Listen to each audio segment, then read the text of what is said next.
Viva! Eu sou a Sofia, bem-vinda ao Ideias de Trazer por Casa e sim, estou a gravar outro vídeo no mesmo dia para poder partilhar consigo o desafio de cinema, como foi a semana 4 do mês de agosto. No fundo, ela equivale à semana 8 deste desafio, não é? Então vamos lá, quais foram os títulos desta semana?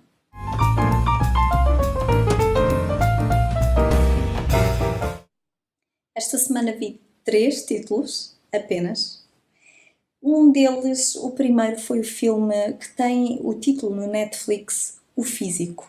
Eu já reparei que, por vezes, o título no Netflix é diferente do título do filme lançado em Portugal, mas o título original é The Physician. Gostámos imenso do filme. É um filme que fala mostra-nos a história de um rapaz, desde que ele era pequenito e que trabalhava para levar comida para casa, para a família. Ele vivia com 2 irmãos e com a mãe, ele é o filho mais velho, e há uma altura em que a mãe morre com aquilo que na altura se chamava de doença lateral, que era mortal. Ele foi com apendicite e ficou sem. Os outros 2 irmãos ficaram com uma família, mas ele já era velhinho, já era mais velhinho e comia mais. Teoricamente, segundo aquela família deles, não ficaram com o terceiro, e ele acabou por ir atrás do barbeiro, que era quem. O que é que os barbeiros faziam antigamente? Tiravam dentes e tratavam de outros males do corpo, não é? Então era isso que aquele barbeiro fazia. E ele foi com ele porque queria aprender com ele a curar as pessoas, a tratar das doenças das pessoas. E assim foi, e assim fez. Foi aprendendo com ele, foi crescendo, até um momento em que achou que já tinha aprendido tudo aquilo que podia aprender com o barbeiro. E tinha ouvido falar em médicos que existiam no Oriente. E então o que ele fez? Ele atravessou meio mundo para chegar lá àquele sítio no Egito onde havia um physician, um médico que ensinava outros, ensinava sobre as doenças, sobre o corpo, sobre as curas, os tratamentos, as operações, porque já faziam operações às cataratas naquele tempo, os judeus, e foi através deles e através desta operação que ele chegou ao conhecimento, então foi atrás. E o que ele fez foi aquilo que recomendaram os judeus. Ele era um cristão, fez-se passar por judeu para que conseguisse chegar lá àquele lado, porque a partir de certo ponto, em frente, como tinha dito o tal judeu, que era médico, era um mundo islâmico. E então os islamitas, ou os islâmicos, matavam os cristãos, mas toleravam os judeus. Então ele lá se vestiu, cortou o cabelo como eles, fez assim mesmo a circuncisão e ala que se faz tarde. E lá conseguiu aprender com o médico que era bastante conhecido, daquele que diziam que era o melhor médico do mundo. E foi muito interessante porque isto, contra tudo e contra todos, não é? Lá se apaixonou por alguém que não devia, que ia casar lá com um árabe. E, enfim, por aí. É uma história muito gira. Há uma altura em que ele está lá, eles estão na madraça, que é uma universidade, não é? Onde eles aprendem então medicina com esse homem. E chega a peste negra, e eles têm que fazer frente à peste. Os mais ricos, o chá, eles saíram, foram-se todos embora porque a peste era mortal, não é? E lá foram descobrindo quais eram as condições, que nem toda a gente morria, porque é que uns morriam, porque é que outros não. Ele acabou por descobrir que eram as pulgas que transmitiam aquela doença, e acabou por perceber que o problema eram os ratos, e enfim, é muito giro. E há ali uma altura, e continuando aqui com os spoilers, atenção, há uma altura em que ele questiona-se desde bem cedo, e já ainda com o barbeiro, porque é que, se alguém terá aberto já um corpo humano para ver como é que era dentro, não é? Se ele perguntava ao barbeiro, se ele não se questionava como é que nós éramos por dentro. e ele sempre teve a mesma curiosidade, como é que seria aquela zona, não é? E aquela zona, pensando aqui na doença que a mãe teve, que lhe levou a mãe tão cedo. E a resposta a estas divagações, a estas questões dele, eram sempre a mesma, fosse quem fosse, a quem ele perguntasse, mas não comentou com muita gente, não é? Porque era visto como algo muito mau e punido com a morte, que era aquilo que lhe diziam era que aquilo era proibido, que Deus condenava, Alá condenava, Jeová condenava, qualquer Deus condenava, os homens também, era visto como necromancia e não se podia mexer nos mortos, não é? Entretanto, há um dia em que, ao cuidar dos doentes, os infectados pela pela peste negra, há um deles que é zoroastrista e Zoroastrista, acho que é isso. Se faltar aqui uma letra pelo meio não faz mal, percebeu, não é? Que via o corpo como algo, como um invólucro, como algo sem utilidade após a morte, não é? E ele dizia: Deus não se importa com o nosso corpo, o que lhe interessa é a nossa alma. Então, quando nós morremos, o corpo não interessa para nada. Põe o meu corpo lá em cima no telhado para os pássaros se banquetearem com ele e assim sempre serve para alguma coisa. E o que ele fez foi aproveitar a AE, então assim não estou a ir contra nenhuma lei, nem contra a vontade da pessoa, nem contra aquilo que ela acredita, e por que não?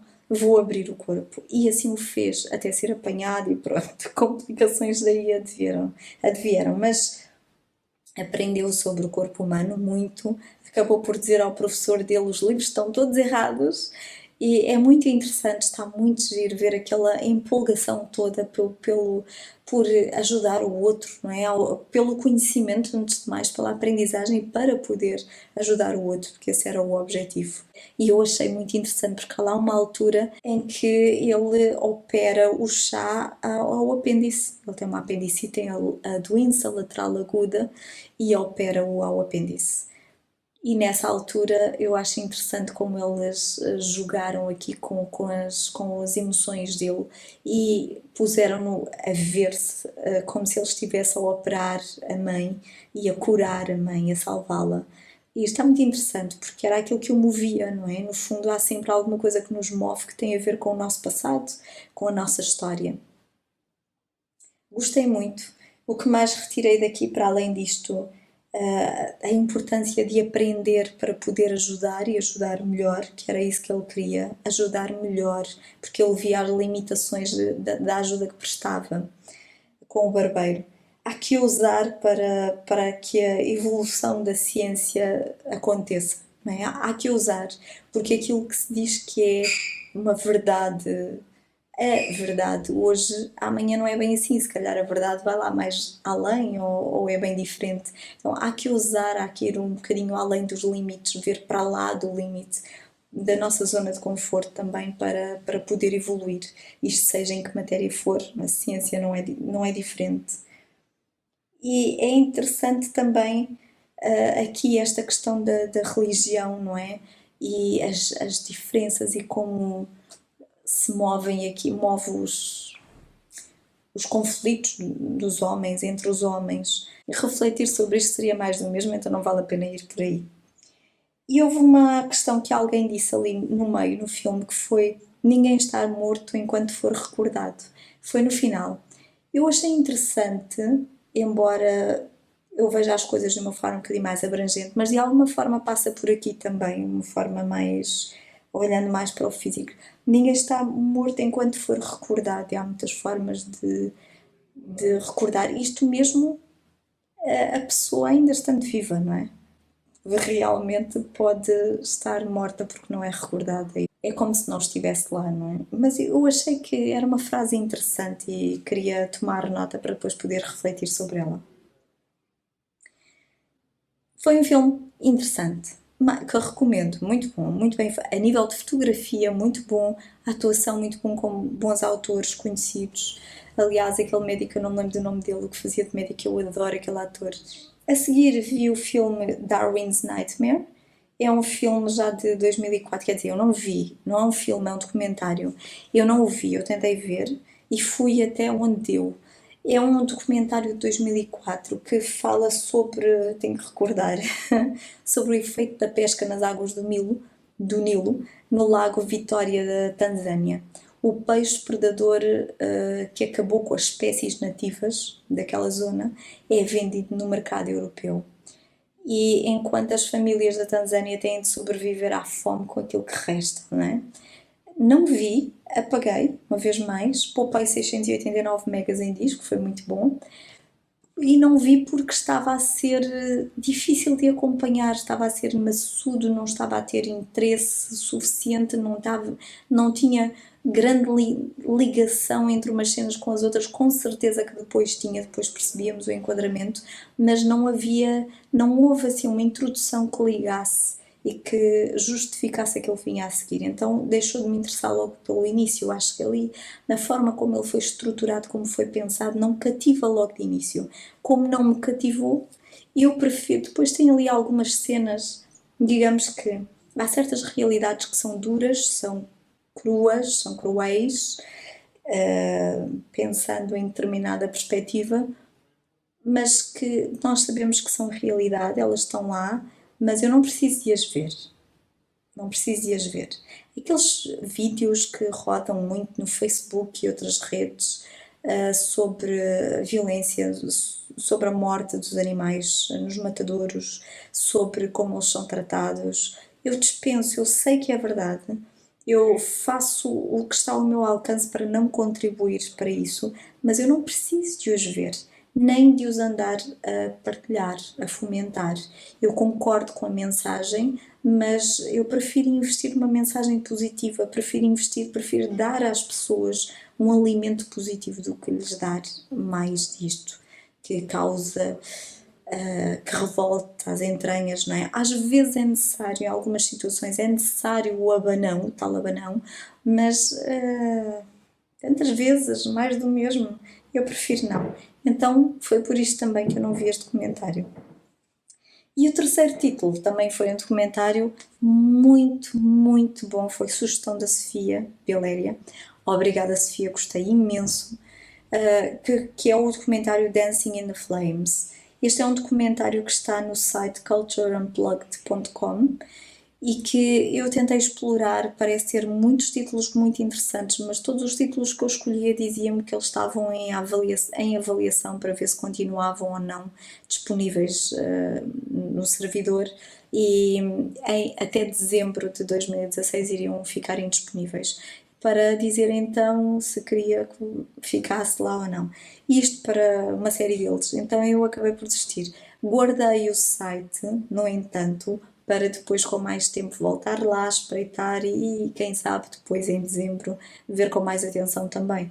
Mas neste momento vi apenas este documentário, mas muito bom, valeu muito a pena. É um documentário de 2009, sob a direção de Adam Reed, sobre a vida de Marion Woodman, que é uma terapeuta, uma analista junguiana. E ela fala aqui de tantos temas tão interessantes, e ela a falar, ela é uma querida, é um espetáculo.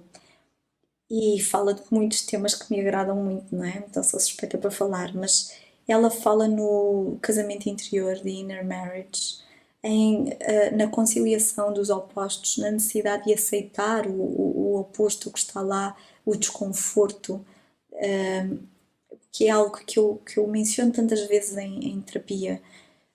É muito importante, e nos encontros de meditação é muito importante aceitar o desconforto, aceitar o que está lá e que nós não gostamos tanto, porque faz parte, porque os opostos em determinada medida e no limite eles fazem parte um do outro, são indissociáveis. O dia e a noite fazem parte do outro, fazem parte do dia, não é? O dia maior, o dia de hoje, o dia de amanhã. Tudo, o conforto e o desconforto em alguma medida fazem parte um do outro, e menciono muito isto quando falo de tensão física, não é? Nós precisamos de tensão inclusivamente para relaxar, então no limite fazem sempre parte um do outro, há que conciliar os opostos. E ela fala aqui de Shakti Shiva e do Yin e Yang, algo que é mencionado nas diversas religiões, filosofias, é esta conciliação, esta harmonia dos opostos, porque eles fazem parte do mesmo. A morte e o nascimento ao longo da vida é algo que ela também vai falando muitas vezes e que é um tema também me é muito querido e que fazem parte da vida, tanto a morte como o nascimento, e é necessária a morte para haver lugar ao nascimento. E não estou apenas, como eles não falam ali no documentário, apenas na morte física, na morte do corpo, não é? Mas há muitos tipos de morte. Ela menciona ali, ao falar sobre a sua própria vida, como considera que teve 4 casamentos. Sim, foi sempre o mesmo, sim, foi sempre com o mesmo homem, mas foram 4 casamentos, porque houve uma morte, aquele casamento não acabou, acabou naqueles moldes e passou para uma etapa diferente. E é isto que vai acontecendo ao longo da nossa vida, não é? É em tantas áreas da vida. Fala em aceitar, harmonizar, fala em luz e sombra, como dizia, em como um faz parte do outro. Fala na Terra-mãe, fala na energia, na importância dos rituais e do divino, em acreditar em algo maior. Fala nos sonhos e na importância dos sonhos e da interpretação dos sonhos, do trabalho com eles, né? A terapeuta junguiana. Fala no reconhecimento, que é mais um tema que me é querido, embora ali de raspão, mas fala no feminino e o masculino em cada um de nós e também aqui o conciliar destes dois arquétipos, não é? Ela menciona como um sonho que não é trabalhado, não é interpretado, é uma carta sem vida. Eu gostei muito desta expressão dela, porque de facto é uma carta sem vida. Traz ali muita mensagem do nosso subconsciente e nós não estamos a aproveitá-la. Nós não estamos a aproveitar aquilo. E tudo bem, podemos não o fazer, mas se o aproveitarmos, se utilizarmos aquele material, pode ser tão mais rico. E ela diz mais quando é isto: diz que a energia de cura é retirada do sonho quando este é trabalhado. Ela fala na necessidade de surrender, de se render, é como ali a aceitação, não é? Se render a algo, como o ego se render à alma, necessidade de deixar ir o que perdeu sentido, aceitando a sua morte para alimentar o nascimento novo. No final diz: Earth is one country, a Terra é um país e nós somos os seus cidadãos. Há uma expressão que ela usou que eu achei muito interessante num poema que ela escreveu: I died into life, eu morri para a vida. Muito interessante e que pode ser interpretado de diversas formas ali naquele contexto, muito interessante. Há uma outra coisa que eu gostei muito neste documentário, foi um pote que o marido dela fez para lhe oferecer. Muito giro, numa altura em que ela saiu, ela partiu à descoberta pelo mundo para se conhecer, para se curar, saiu por aí, foi para a Índia, passou por diversas partes do mundo. E à medida que ela ia escrevendo as suas cartas, os seus relatos para o marido, ele ia retirando uma frase de uma frase de outra, ia gravando em volta num pote. Então depois ofereceu-lhe aquele pote que era no fundo era parte daquela etapa da vida dela. E eu gostei muito, não só o pote estava muito giro, mas como é um ato muito bonito também, muito atencioso de entrega de alguma forma, mas também porque a ideia é muito gira. E eu quis registá-la de alguma forma para não me esquecer. E pronto, adorei esta partilha. Obrigada, Sofia, valeu muito a pena. E hei de procurar lá mais no site. E pronto, eu recomendo. E já sabe, eu deixo os links para a base de dados para IMDb para poderem ver o trailer. E este eu deixo o link para o site, para se quiser ver o documentário, porque eu acho que vale a pena. Pronto, estes foram os títulos desta semana. Pergunto-lhe uma vez mais porque tem sido muito rico para mim e penso que se alguém aproveitar nestas partilhas, então para outros também tem esse potencial. Qual foi o último título, filme ou documentário que viu e que gostou? Deixe-me a sugestão nos comentários, que é para eu espreitar e ver se me interessa e ver também e poder partilhar aqui. Por hoje é só. Até amanhã. Tenha um dia feliz.